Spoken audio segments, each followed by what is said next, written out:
in the beautiful country of Nigeria, which has been corruption-free since independence, and the amazing city of Benin, there lived a big boy who is currently the youngest VC of the great University of Benin.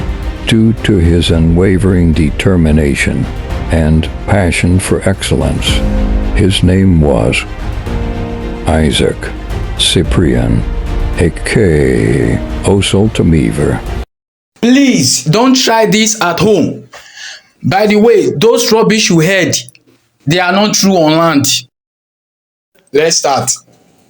Because this was going to be my first video on this channel, I wanted the best sound quality I could get. So I bought an external mic, which you can see me opening here. But Nigeria happened to my phone. To cut the long story short, so that was how I got this mic, but it did not work on my phone. So I'm just, I don't know. The only thing left to use is to try to shout and talk to you like that, and hopefully you are able to hear my voice for now. This is Spare to Save YouTube channel. It's a brand new channel, but don't worry. I have prayed that you are going to subscribe. Please subscribe. There is a pressing issue. The fact that many Christians are no longer being real with God and with one another. Don't worry, I will explain myself. First, with God. Now I have traveled far and wide within Ekosodi. One of the things I noticed is that some people, when called to lead the worship session, it's as if they are just trying to do the service for which they were being paid for, or the pastor or the leader of the church has called them to come and do, to help create the emotional environment, the hypnotizing aura that can keep members in the church and boost the status of the ministry in the face of the world or among other ministries. Then you start to see fake emotions everywhere. It's as if the emotions have been rehearsed. I've even seen where some do emotional rehearsal during the choir rehearsal, so that on the day of ministration everything can be presented as a script. In fact, the whole praise and worship session is now like people are just acting script, just to create that atmosphere that the pastor is asking from them.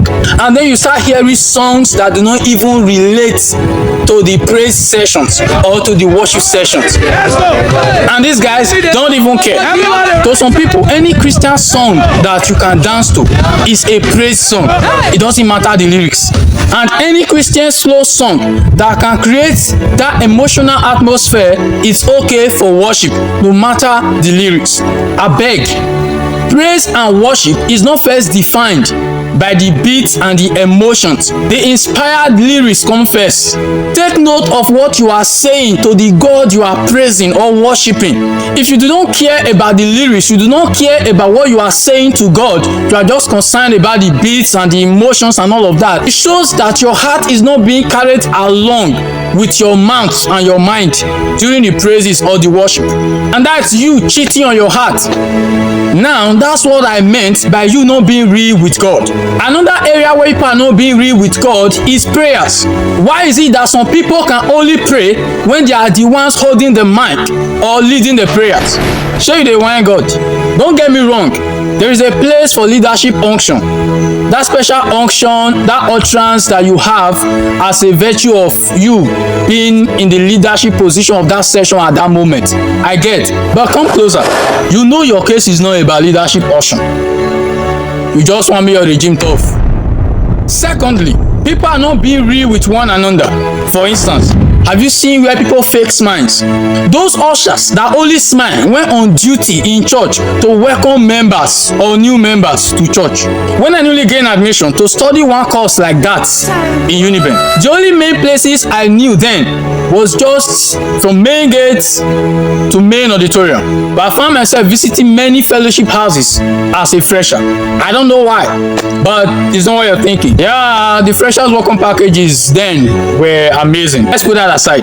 It's just that the faces behind the food, the greeting, the handshake, and all of that, they were not real. The smiles, They were not original. It was more like the smiles were just because courtesy demands that, or the church policy asked them to smile to welcome new members and all of that. And those kind gestures, the niceness, the kindness, the smiles, they all end there in the church.